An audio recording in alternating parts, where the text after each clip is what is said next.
There's a lot of reports coming out about the Euphrates River drying up, and there's a lot of predictions about what's under there.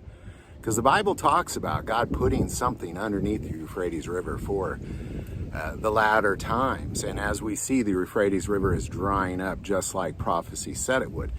But it hasn't completely dried up. You know, it's dried up in some regions, but obviously whatever's underneath there is still underneath there, because we would definitely know, because it immediately kills a third of mankind what's underneath that Euphrates River. It's very terrifying. So we're going to take a look at exactly what's under there. Let's say the prophecy of what's under there coming out, it's in the Old Testament and in the New Testament. In Revelation, we see it's at the sixth trumpet, and it's immediately following the bottomless pit opening up and smoke, making the entire planet dark, and all these locusts coming out and stinging people that are not marked by God, to the point where they are in extreme pain, and they just sit there in pain. And then the following trumpet, this happens. Then the sixth angel sounded, and I heard a voice from the four horns of the golden altar, which is before God, saying to the sixth angel who had the trumpet, "Release the four angels who are bound at the great river Euphrates." So the four angels who had been prepared for the hour and the day and the month and year were released to kill a third of mankind. Now the number of the army of the horsemen was 200 million, and I heard the number of them. And thus I saw the horses in the vision. Those who sat on them had breastplates of fiery red, hyacinth blue, and sulfur yellow. And the heads of the horses were like the heads of lions. Now their mouths came fire, smoke, and brimstone. By these three plagues a third of mankind was killed, by the fire and the smoke and the brimstone which came out of their mouths. Now, here's a lot of people misinterpret this because they think this is some sort of an army of man. This is not an army of men. What this is four angels who lead 200 million of whatever these things are. And we've seen these things in the Old Testament as well. Now, I did a video on this in the End of Time series. I'm going to put the link here. But we see these in Joel 2. "Blow the trumpet in Zion and sound an alarm in my holy mountain. Let all the inhabitants of the land tremble, for the day of the Lord is coming, for it is at hand. A day of darkness and gloominess, a day of clouds and thick darkness, like the morning clouds spread over the mountains. A people come, great and strong, the like of whom have never been, nor will there ever be any such after them, even for many successive generations." So what we're looking at here is this army of 200 million. And I kind of want to remind you that, just because it says four angels, but it's 200 million. But remember when the man in the cave was, he said, "Well, what is your name?" And he said, "Our name is Legion." So, it's multiple. It's 200 million of these things. And of course, here we see in Joel, it's dark when they come as well. "A fire devours before them," just like it said in Revelation, "and behind them a flame burns." So it's saying it's like they're kind of like a fire just burns, everything like the fire coming out of their mouths.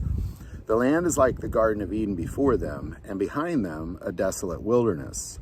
Surely nothing shall escape them. Their appearance is like the appearance of horses, and like swift steeds so they run.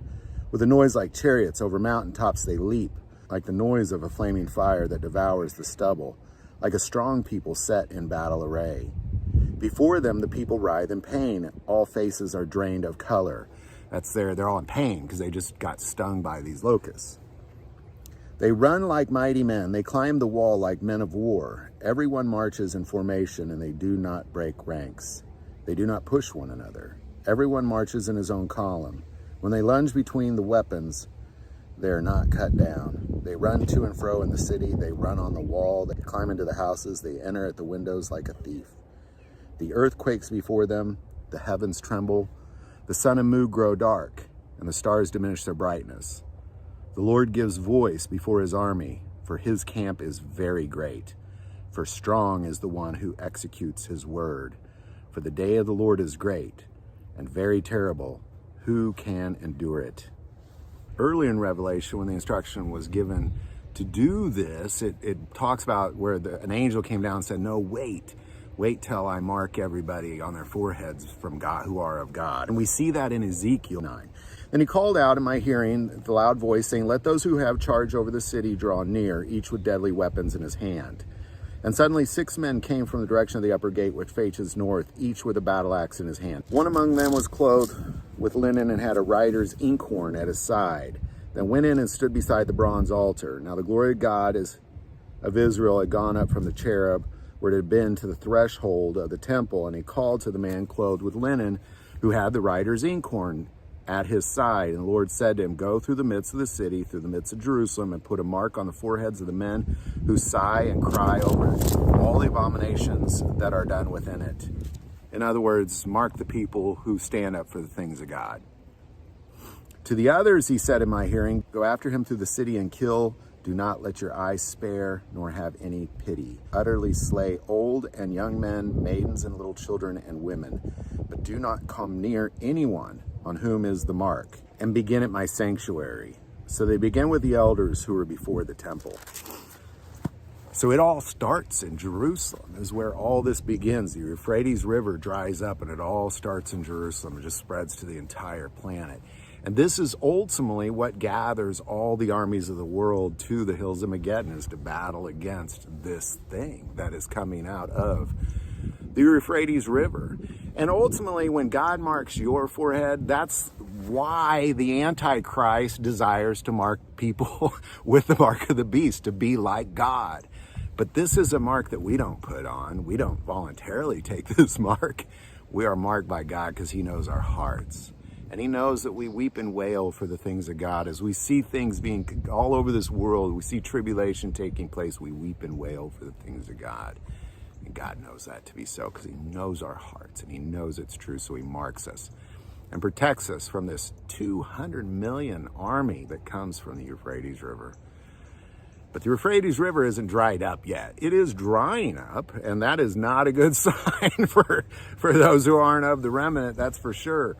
But it is dry in some places, but clearly not dry in this particular place, wherever this may be. So anyhow, I hope this video helps open all this up for you. If you like this video, click like and subscribe. Feel called to support this channel with Patreon. That link is below. But the most important part of this channel is we take prayer requests. So please don't ever hesitate to send that in. Thank you for watching this episode of God, Family, and Guns. And as always, love God, love your family, and love guns.